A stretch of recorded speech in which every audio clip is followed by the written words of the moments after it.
Have you ever thought about what it's like to hear a voice from miles away? I mean, really thought about it. For most of human history, that was pure magic, something out of a fairy tale. But then, one single invention turned that impossibility into an everyday miracle. And honestly, it changed everything for us. This is the story of the very first global connection. So, where do we even begin? Well, like a lot of huge leaps forward, this one didn't start with a bang. It started with a single, quiet moment that sent ripples across the entire world. There they are, the first words ever to travel through a wire. It was March 10th, 1876. An inventor named Alexander Graham Bell spoke those simple words to his assistant, Thomas Watson, who was just in the next room. And in that one instant, boom, the age of telecommunications was born. And this is the device that did it. I mean, look at this thing. It's so simple. This liquid transmitter looks incredibly crude. It was totally experimental, but you know what? It worked.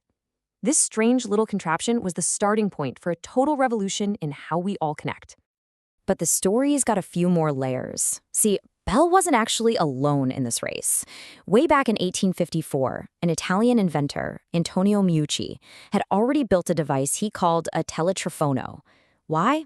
To connect his office to his wife's bedroom, because she was sick. The heartbreaking part is he couldn't afford the full fee to keep his patent going. And that, right there, left the door wide open for Bell, who had the resources to take the idea and run with it. So how did this magic trick actually work? Well, the science behind it is pretty brilliant. And it's so simple, really.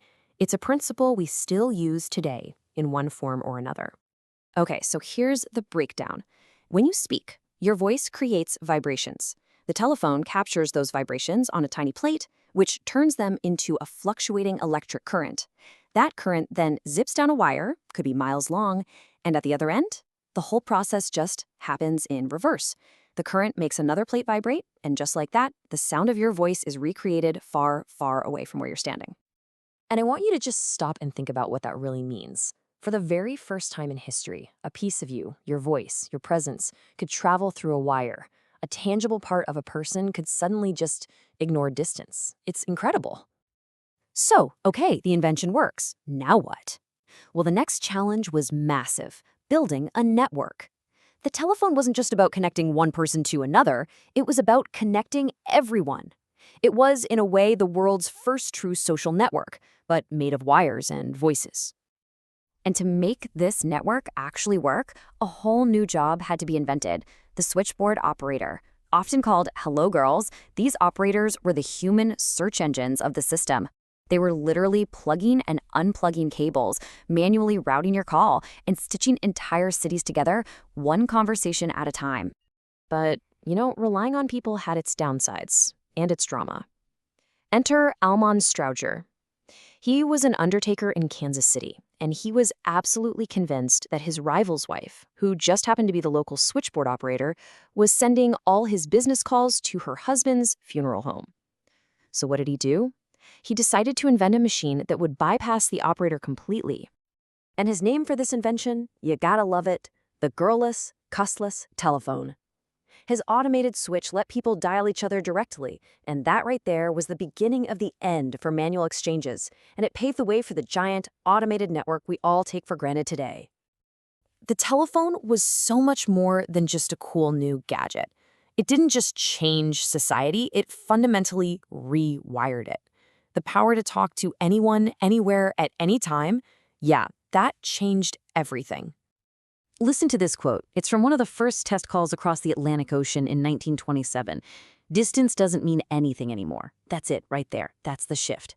For the first time, oceans and entire continents were no longer barriers to just having a conversation. The planet literally shrank. And the impacts were just immediate and huge. It saved lives. You could call a doctor or the fire department in seconds. It kickstarted massive economic growth. Businesses could coordinate across the country.